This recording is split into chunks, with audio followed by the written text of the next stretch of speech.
we're going to talk about Drawback, which is one of the oldest export promotion programs that we have. In fact, Drawback was provided for in one of the first tariff acts going back to 1789.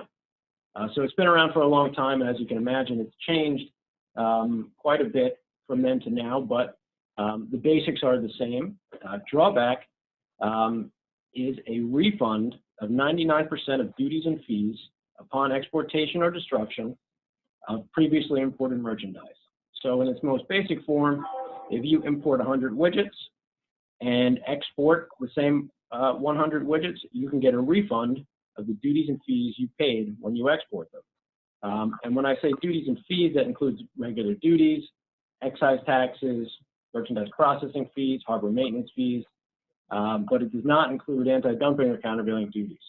So you can get it on most of the duties and fees you pay, but not AD or CVD. And of course, the policy is to promote exports. That's